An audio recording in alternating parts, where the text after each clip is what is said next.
হে আমার রাসূলুল্লাহ দিওয়ানারা, আল্লাহ নবীর 1000 বছর আগে সাহাবা হুজুরকে সেই ট্রেনিং দিয়েছে। আমার সাহাবারা, আমি রাসূলুল্লাহ জানিয়ে দিলাম, এই পৃথিবীতে সভ্য সমাজ প্রতিষ্ঠিত করতে হবে। কোন মানুষ যেন আল্লাহর সত্য থেকে দূরে না সরে যায়, আল্লাহকে যেন না ভুলে যায়। কেননা দুনিয়ার প্রত্যেকটা মানুষ আল্লাহ নিয়ামত খাবে, আল্লাহ শুকরিয়া আদায় করতে হবে, আল্লাহ গুণগান গাইতে হবে। নুন আল্লাহর খাবে, গুণগান আল্লাহ গাইবে। নুন যদি আল্লাহ না খায়, গুণ অন্য জনের গা, এতে কোনো অসুবিধে নেই। কিন্তু সব কিছুর ক্ষেত্রে দেখা যায় আল্লাহ ছাড়া কোনো শক্তির মালিক নেই। তাই রাসূলুল্লাহ এই পৃথিবীর জমিনে এসে তামাম বান্দাদেরকে হকের পথ দেখিয়ে দিয়েছে। আমার রাসূলুল্লাহ সে জানাতে দিয়েছে, এ মক্কার মানুষেরা, এ মদিনার মানুষেরা, ওয়াকুল হাক্কু ওয়া দাহাকাল বাতিল ইন্নাল বাতিলা কানা দাহুকা। আমার রাসূলুল্লাহ জানাতে লাগলেন, এ মক্কার মানুষেরা, হকের পক্ষপাতী বানিয়ে মুস্তাফাকে এই দুনিয়ার জমিনে আল্লাহ পাঠিয়েছে। তোমরা মুসলমান, তোমরা ঈমানদার যদি হতে চাও, রাসূলুল্লাহ দামান ধরো, সভ্য সমাজ প্রতিষ্ঠিত হবে, ভালোবাসা প্রতিষ্ঠিত হবে, ভাই ভাইয়ের হক আদায় করবে, মা ছেলের হক আদায় করবে, সকলের সাথে মিলে মিশে আনন্দের সাথে দুনিয়ায় চলা সহজ হবে।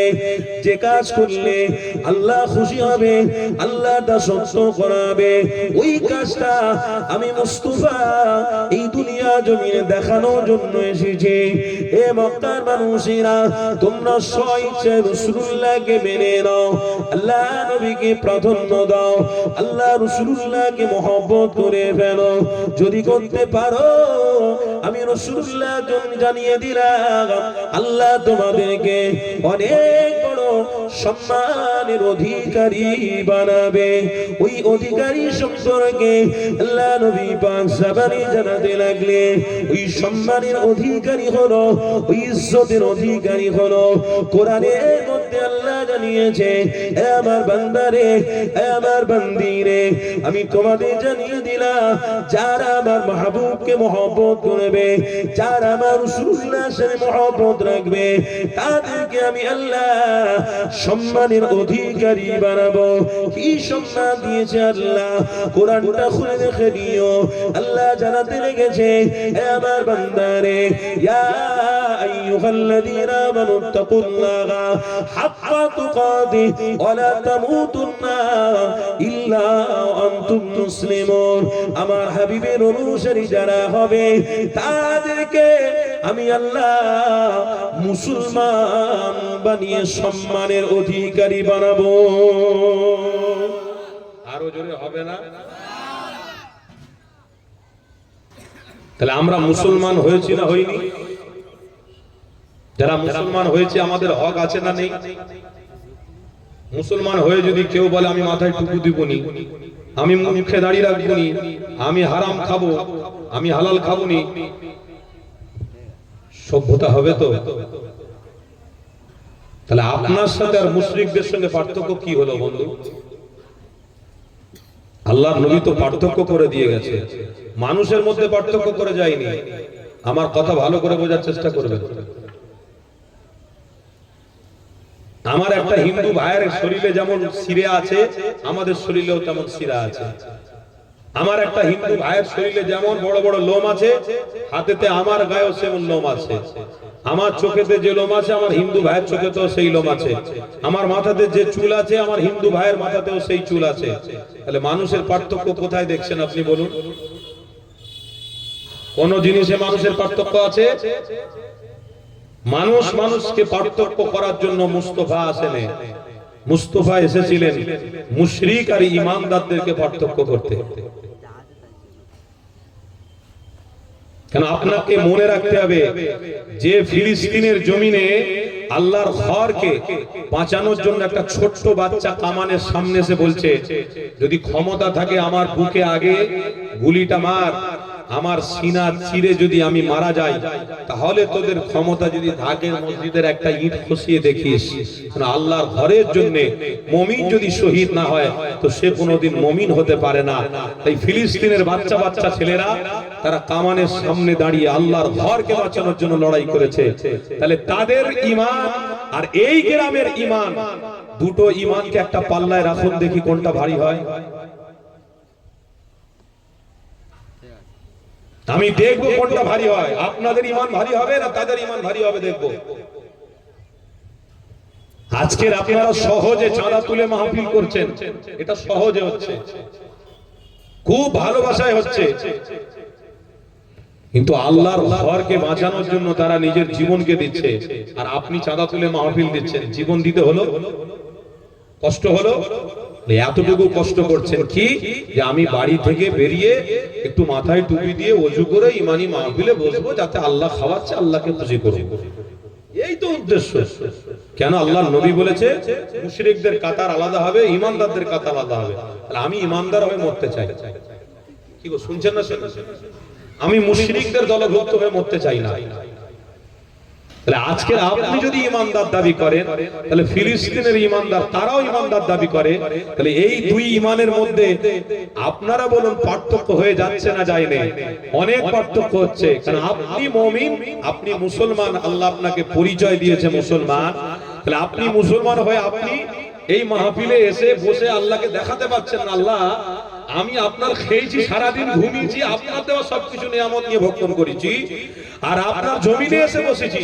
এতে যদি আপনার লেট হয়, দেরি হয়, তাহলে ফিলিস্তিনের মুমিনদের আর আপনাদের মতো মুমিনদের, দুই মুমিনদের মধ্যে পার্থক্য 100% আছে।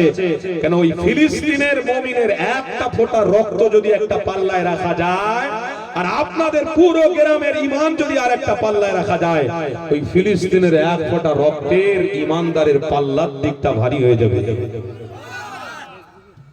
নারে তাকবীর, নারে তাকবীর, নারে তাকবীর। সারা দিন খেয়েছেন ভালো মন্দ, খবর রেখেছেন ফিলিস্তিনের মানুষ কি অবস্থায় আছে? আরে আমি বলছি না ওটা মুসলমান, ওটা ছেড়ে দেন, ওটা মানুষ, আল্লাহর মখলুক।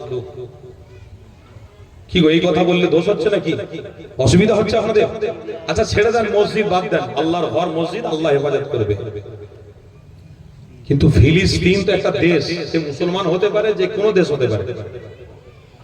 যে কোনো দেশের নিরীহ মানুষ যদি মারা যায়, আমি মানুষ হয়ে আমার চোখের পানি পড়বে না? এটাকেই বলা হয় মানবতা, এটাকেই বলা হয় ভ্রাতৃত্ব ভালোবাসা। তারা জীবন দিয়ে হলেও তারা ঈমান নিয়ে কবরে যাওয়ার চিন্তাধারা রেখেছে। আর আমরা টুপি মাথায় দিয়ে কি করে মিথ্যা কথা বলে ঈমানকে ধ্বংস করে দেবো, কি করে একটা মানুষ আরেকটা মানুষকে মার্ডার করে ধ্বংস করে দেবো, কি করে একজন হিংসুক আরেকজন হিংসুকের হত্যা করে দিয়ে দুনিয়া ছেড়ে চলে যাব, এই রকম পরিকল্পনা আল্লাহর নবী ঈমানদারদেরকে শিক্ষা দেয়নি। এই পরিকল্পনা আজাজিলের ছিল, তাই আল্লাহ তাকে বিতাড়িত করেছিল। আর ফিলিস্তিনের মুমিনদের মতো ঈমান যদি আপনার অন্তরে থাকে যে হ্যাঁ আমার দাসত্ব আল্লাহর করতে হবে, নেতৃত্ব রাসূলের মানতে হবে, খোদার কসম করে বলছি ওই ফিলিস্তিনের যে এক ফোঁটা রক্ত ঈমানের জজবা, তাকে যে আল্লাহ এত মর্যাদা দিয়েছে, ওই শহীদের সাথে আল্লাহ আপনাকেও শরীক করে জান্নাতি বানিয়ে নিতে পারে।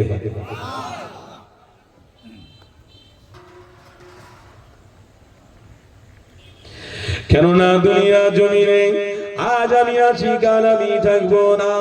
আরে দুনিয়াতে আল্লাহ, এই পৃথিবীতে আল্লাহ খাওয়াচ্ছে, পড়াচ্ছে, সুস্থ রেখেছে, তবে মনে রাখো আল্লাহ নবী, বিশ্ব নবী আমার এই দুনিয়া জমিনে এসেছে, তামাম কায়নাতে নবী আমার এই দুনিয়া জমিনে এসেছে। সেই রাসূলুল্লাহ কেন এসে হকের বার্তা দিয়েছে, ওই হকের বার্তাগুলো কেন দেওয়ার প্রয়োজন হয়েছে? আল্লাহ নবীর অনুসারীরা ওই হকের বার্তাগুলো নিয়ে নিয়ে তারা আল্লাহর জান্নাতের দিকে অগ্রসর হতে লেগেছে। কেন আমার রাসূলুল্লাহর এত কষ্ট, কেন আমার হাবিবের এত কষ্ট, ফিলিস্তিনের মানুষরা কেন এত কষ্ট করছে? এ যুবকেরা, এ নবীর দিওয়ানারা, এ রাসূলুল্লাহর গোলামীরা একটাই কারণে করতে লেগেছে, আমার রাসূলুল্লাহ আজ থেকে 3000 বছর আগে সাহাবা হুজুর থেকে যারা দিয়েছে আমার সাহাবারা আমি রাসূলুল্লাহ জানিয়ে দিলাম দুনিয়া ফাইন্না খালাইসা বিদারি মাকাম ওয়ালা তাতমাউ ফি দুনিয়া ওয়ালাউ খালাতুম আল ফাআমিন ওয়াসুগু ইলাল্লাহ আল্লাহ নবী সাহাবাদের লক্ষ্য করে জানাতে লাগলেন আমার সাহাবারে আমি রাসূলুল্লাহ জানিয়ে দিলাম এই দুনিয়া চিরজীবন বাঁচবে না এই দুনিয়া চিরজীবন কেউ থাকবে না তবে মায়ের পেট থেকে যেমন দুনিয়া এসেছো আবার দুনিয়া থেকে কবরের পেটে যাবে কবর থেকে আবার হাসরে উঠবে হাসর থেকে আবার পরিবর্তন করে কেউ জাহান্নামে যাবে কেউ জান্নাতি হবে এই রাসূলুল্লাহ আগে থেকে আপনাকে আমাকে সজাগ করতে এসেছিলেন আপনাকে আমাকে নাজাতের রাস্তা দেখানোর জন্য এসেছিলেন সেই নবীর অনুসারী আমি আপনি এই দুনিয়া আমার আগে নয় পৃথিবী আমার আগে নয় ব্যবসা আমার আগে নয় খাওয়া আমার আগে নয় দুনিয়ার আসবাব আমার আগে নয় যে জিনিসটা আমার আগে সেটা হলো আল্লাহর দাসত্ব রাসূলের নেতৃত্ব এটা হলো আমার আগে এটা যদি আমার আপনার মধ্যে থাকে আল্লাহ মুসলমান হিসেবে কবুল করবে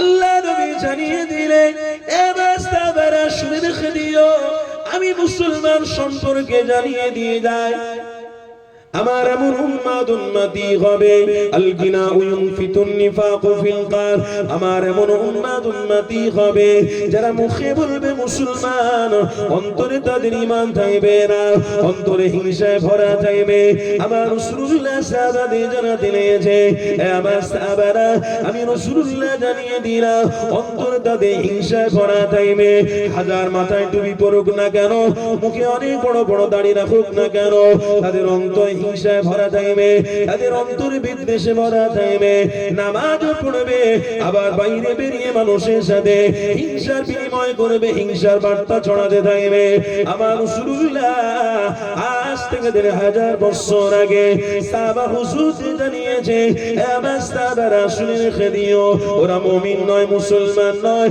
যদি নামের আগে মুহাম্মদ লিখে ফেলে তবুও তারা মুমিন মুসলমান হতে পারে না কেন তারা নবী পাকের শাফাত পাবে না তারা নাজাত পাবে না তারা মাগফিরাত পাবে না তারা জান্নাতের অধিকারী হবে না কেন তারা মুসলমান নামে ছিল পরবর্তী ইবলিস শয়তানের ছিল তারা আবু জাহালের মতো চরিত্র রেখেছিল তারা ফেরাউনের মতো চরিত্র রেখেছিল অসভ্য সমাজের মতো চলাফেরা করত আমি রাসূলুল্লাহ আমার কোনো পাত্তাই তারা রাখতো না এমন এমন কাজ করতো বিয়াদবি হয়ে যেত রাসূলের শানে গোস্তাগি হতো এ মুসলমানের ছেলেরা এবার রাসূলুল্লাহ দিওয়ানারা এমন এমন মুসলমান আছে এই দুনিয়া জমিনে দেখা যায় তারা মাথায় টুপি রেখে এমন অসভ্য ভাষায় জবান দিয়ে গালিগালাজ করে গায়ের মুসলমান ভাইরা দেখে ক্ষিপ্ত হয়ে যায় এমন মুসলমান আছে বড় বড় মুঠে দাঁড়িয়ে রেখে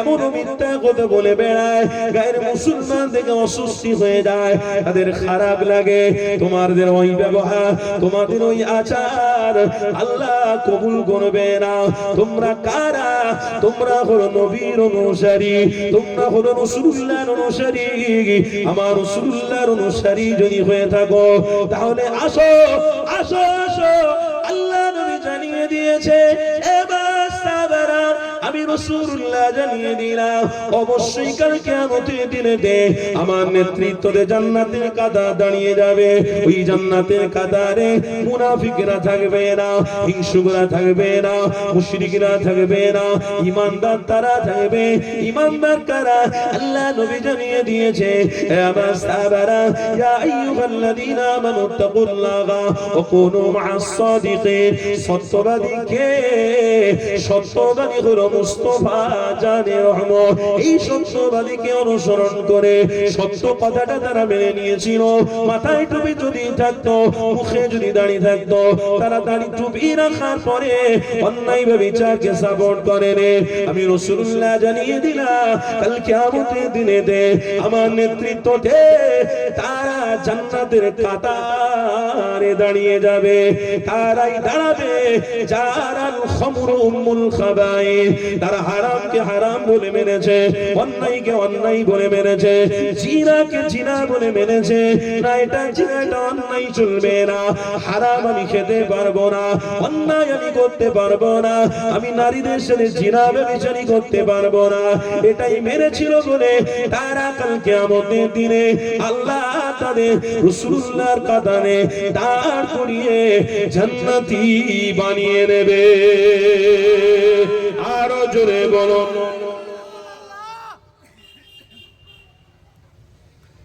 আমি অন্যদের কথা বলতে আসিনি, আমরা মুসলমান আমাদের কথা বলতে এসেছি ভাই। আমি অন্য এখানে কোনো আলোচনা করব না, কে কি করছে না করছে ওসব বলবো না। আমি আমার কওমের কথার দিক থেকে যদি দেখি, আমার কওমের দিকে উঁকি মারলে যদি দেখি, এখন আমারই ঘরে কিছু কিছু মা বোন উঠেছে, এমন এমন ডিজাইনের বোরকা পরছে যে বোরকার দ্বারা ইবলিশ শয়তানও দেখে হাসছে।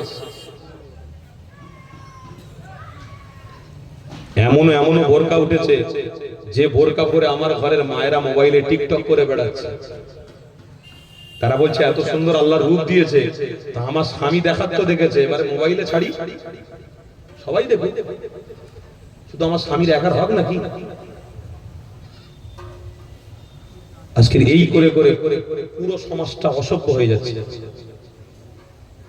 আর জলসা দিয়েছেন এই জন্য, এই অসভ্য সমাজকে শাস্তি দেওয়ার জন্য, অসভ্য সমাজকে সভ্যে পরিণত করার জন্য হুজুরদের আপনারা দাওয়াত করে নিয়ে আসেন যে হুজুর আপনাকে আল্লাহ পাঠিয়েছে আমাদের গ্রামে, নিশ্চয়ই আপনার কথার দ্বারা কোনো না কোনো কথার দ্বারা হেদায়েত বেরোবে।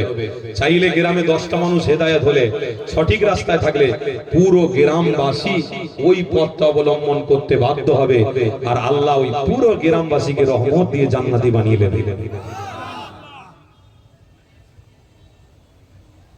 যাকে যেখানে প্রয়োজন আল্লাহ তাকে সেই জায়গায় পাঠায়।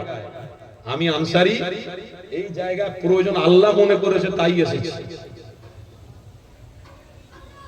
অনেকে মাহফিলে দাওয়াত দেয়, কিন্তু জলসা দাওয়াতে জলসা যাওয়ার দিনে ডিস্টার্ব হয়ে যায়, হয়তো খাতায় লিখতে মনে নেই বা লেখা হয়েছে অন্য ডেট, কিছু একটা হয়ে যায়। তখন ইমানদারদের সবর করে মেনে নিতে হয় যে আমার এখানে আনসারীর হেদায়েতের যে কথাটা বলার ছিল সেটা আল্লাহ হয়তো এখানে রাখে না, অন্য জায়গায় রেখেছে। যদি রাখতো আনসারীকে এই জায়গায় আনলে কিছু মানুষ হেদায়েতের রাস্তা ধরবে, তাহলে বেশক আল্লাহ হাজির করাতো, কোনো না কোনো কারণে হাজির করাতো। আপনি পশ্চিম বাংলার এয়ারপোর্ট, নেতাজি সুভাষচন্দ্র এয়ারপোর্ট থেকে উঠে আপনি দিল্লি যাচ্ছেন, ওই প্লেনটা ক্র্যাশ হয়ে যাবে না, আপনি কি জানেন? অ্যাক্সিডেন্ট হয়ে যাবে না, এটা কি আপনি জানেন? বলুন গো, হতেই পারে, না হওয়ার কিছু নেই। আল্লাহ চায় না আপনি ওই জায়গায় পৌঁছাতে পারবেন না, আল্লাহ চায় না, আল্লাহ বলছে না ওটা পৌঁছাবো না আমি। তাহলে কি করবেন আল্লাহ? না যতজন প্লেনে আছে সবকে আমি মেরে ফেলে দেব। এটাই হচ্ছে আসল কথা, এটাই হচ্ছে ঈমানি কথা, এটাই ঈমানদারদের কথা, বেঈমানদের কথা নয়। বেঈমানরা বাঁচার জন্য ছটফট করবে, আর ঈমানদাররা আল্লাহকে খুশির জন্য সর্ব জায়গায় ঝাঁপিয়ে পড়বে। আগুন থাক, দুনিয়ায় যা কঠিন জিনিস থাক না কেন, ঝাঁপিয়ে গিয়ে বলবে আল্লাহ আপনাকে খুশি করার জন্য এই জীবন যদি আমি দিতে পারি, কাল কিয়ামতের দিনে জান্নাতে সারা সারা সারা সারা জীবনের মতো আমি বাসিন্দা হয়ে যেতে পারবো, যেখানে আবাদান আবাদা, কোনো মৃত্যু থাকবে না। সেই জান্নাতের খুশবু নিয়ে আমি বেড়াবো, সেইখানে আনন্দ করব, সেইখানে সুখ করব। আল্লাহ যাকে যে জায়গায় হেদায়েতের জন্য পাঠায় সেটাকে মেনে নিতে হয়। কিন্তু আজকের দিনে এই হেদায়েতের জায়গাগুলোকে ফাসাদ করে দেওয়ার জন্য, শেষ করে দেওয়ার জন্য যদি কিছু মুসলমানের নামে মুসলমান বের হয়, সেগুলো কিন্তু আমাদেরকে কঠোরভাবে রুখে দাঁড়াতে হবে। আপনার স্ত্রীকে আপনার দেখতে হবে, আপনার মেয়েকে আপনার দায়িত্ব নিতে হবে, আপনার মাকে আপনার দায়িত্ব রাখতে হবে। শুধু খেটে খুটে খাইয়ে তাদেরকে বড় করে দিয়ে আর যা ইনকাম ইচ্ছা করে দিয়ে আপনি কবরে শুয়ে শুয়ে আর ওরা গুনাহ করবে আর আপনি কবরে শুয়ে মার খাবেন, বাহ খুব সুন্দর না? না শুয়ে শুয়ে আপনি কবরে মার খাবেন না? আল্লাহ নবীর অনুসারীরা আমার রাসূলুল্লাহ দিওয়ানারা, তাই আপনাদেরকে জানিয়ে দিই আমার রাসূলুল্লাহ নেতৃত্ব যারা মেনেছে বেশক তারা আমার রাসূলুল্লাহর কাঁধে দাঁড়িয়ে জান্নাতি হয়ে যাবে।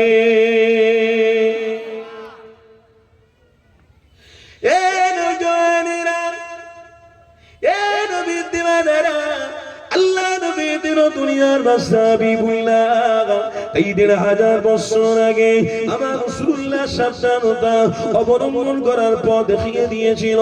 আমার রাসূলুল্লাহ সাহাবা হুজুরদেরকে সেই সিস্টেম দেখিয়েছিল, সাহাবা হুজুররা তাবিঈনকে সেই সিস্টেম দেখিয়ে দিয়েছিল। এই যুবকেরা তরুণীরা পারা ওই সিস্টেম আজও চলেছে, ওই সিস্টেম কেউ মিটাতে পারবে না, ওই সিস্টেম কেউ দুনিয়া থেকে তুলে নিতে পারবে না, কারণ ক্ষমতা নেই গো। কেন অসভ্য সমাজ দিয়ে এই দুনিয়াকে ধ্বংস করে দেবে। এই যুবকেরা কাল কিয়ামত পর্যন্ত আল্লাহ ঈমানদারকে দুনিয়ায় রেখে দেবে। ঈমানদার কারা? আমার রাসূলুল্লাহ সাহাবা হুজুরদের জানাতে লাগলেন, এ সাহাবারা আমি রাসূলুল্লাহ জানিয়ে দিলাম তোমরা কি আমাকে মহব্বত করো, তোমরা কি আমাকে ভালোবাসো? আল্লাহ নবী সাহাবারা জানালেন, ইয়া রাসূলুল্লাহ হাবিবাল্লাহ আপনার জন্য জীবন দিয়ে দেব, আপনার জন্য সব কুরবান করে দেব। ইন্নাল্লাহ আশতারা মিনাল মুমিনিনা আনফুসাহুম ওয়া আমওয়ালাহুম বিআন্না লাহুমুল জান্নাহ। জানো মার আপনার রাস্তায় দিয়ে দেব, জানো মার আল্লাহকে খুশি করার জন্য দিয়ে দেব। ইয়া রাসূলুল্লাহ হাবিবাল্লাহ আপনাকে কোনোদিন ভুলে যাব না, আপনাকে ছেড়ে দেব না। আমার রাসূলুল্লাহ সাহাবাদের জানাতে লাগলেন, হে আমার সাহাবারা আমি রাসূলুল্লাহ জানিয়ে দিলাম তোমরাই হলো প্রকৃত ঈমানদার, কেননা তোমরা আল্লাহ রাসূলকে মজবুত করে ধরে নিয়েছো। এই ঈমানদারদের ঠিকানা দুনিয়ার সুখ শান্তি, কবরে জান্নাতি বিছানা, কিয়ামতের দিনেতে জান্নাতের সার্টিফিকেট নিয়ে আল্লাহর জান্নাতে প্রবেশ করা। আমার রাসূলুল্লাহ সাহাবাদের জানাতে লাগলেন, এবার সাহাবারা আমি রাসূলুল্লাহ জানিয়ে দিলাম এটাই তো তোমাদের নৈতিক দায়িত্ব, এই দায়িত্ব তোমরা সামলে নাও। আল্লাহ নবী সাহাবারা আমার রাসূলুল্লাহর একটা কথা তারা অক্ষান্তরে পক্ষান্তরে মেনে মেনে আগিয়েছিল।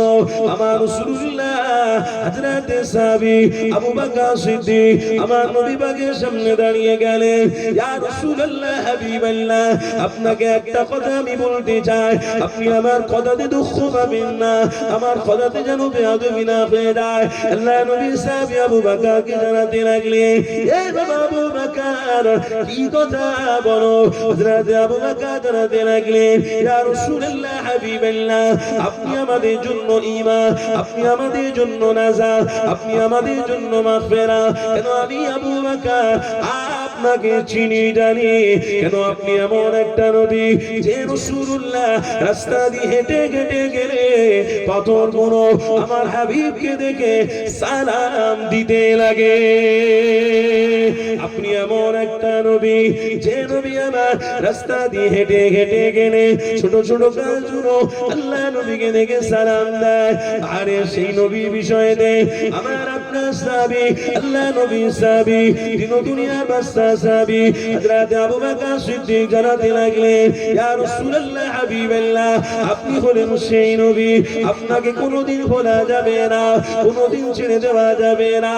এই যুবকেরা, এই নবীর দিওয়ানারা কার নেতৃত্ব মানার জন্য আজকের মাহফিলে আপনারা এসেছেন।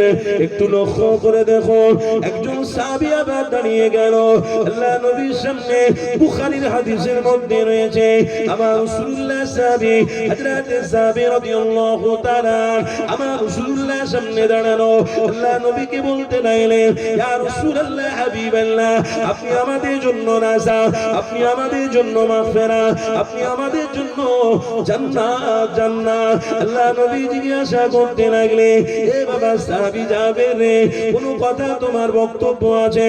আল্লাহ নবী সাহাবী যাবে জানাতে লাগলেন, ইয়া রাসূলুল্লাহ হাবিবাল্লাহ, বক্তব্য আমার এটা, আমি আপনাকে চিনি জানি, আল্লাহ আপনাকে কি মর্যাদা দিয়েছে। একদিন সফরে আপনি বেরিয়েছিলেন, আমি যাবে পিছনে পিছনে যাচ্ছিলাম, দিন দুনিয়ার বাদশাহ বললাম ওই উত্তপ্ত গরম আলোতে আপনি সেখানে বসে পড়লেন, এতটা শরীরটা ক্লান্ত ছিল। ইয়া রাসূলুল্লাহ হাবিবাল্লাহ, আপনি যখনই বসে পড়লেন আমি যাবে জিজ্ঞাসা করেছিলাম, ইয়া রাসূলুল্লাহ হাবিবাল্লাহ, আপনি উত্তপ্ত গরম আলোতে যে বসে গেছেন, আমি আমার জামাটাকে বিছিয়ে দেবো না, এতে বেয়াদবি হয়ে যাবে। কেন আপনাকে আল্লাহ সরদার বানিয়েছে, আপনাকে ইমাম বানিয়েছে, আপনাকে রহাবার বানিয়েছে। আল্লাহ নবী জানাতে লাগলে, এ বাবা যাবে রে, আমি জামা নিয়ে বসবো না, জামা বিছানো অবস্থায় রাখলে আমি বসবো না। কেন বসবো না? কেননা দুনিয়া জমিনে আল্লাহ মুহাম্মদ মুস্তাফাকে শিক্ষা গুরু হিসেবে পাঠিয়েছে। আমি যা যা করব আমার প্রত্যেকটা উম্মতীরা সেটাই করবে। নেতা যদি মানো এইরকম নেতাকে মানো, পথ যদি ধরো এইরকম পথ ধরো। নিজেদের মধ্যে নিজেরা অনেক ভাগ হয়ে গেলাম, নিজেদের মধ্যে নিজেরা অনেকটা পরিবর্তন হয়ে গেলাম।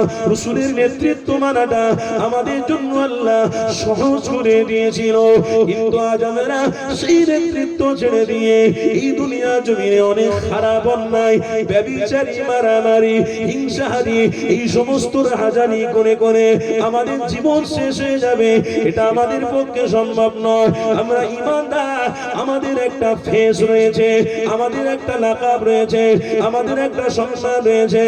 এই যুবকেরা, তরুণেরা, যদি অন্যরা পায়খানা খায় আপনাকে পায়খানা খেলে হবে না, যদি অন্যরা পায়খানা খায়, পেশাব খায়, আপনাকে পেশাব খেলে হবে না। কেন? অন্যরা যদি জাহান্নামে যায় আপনাকে জাহান্নামী হলে হবে না।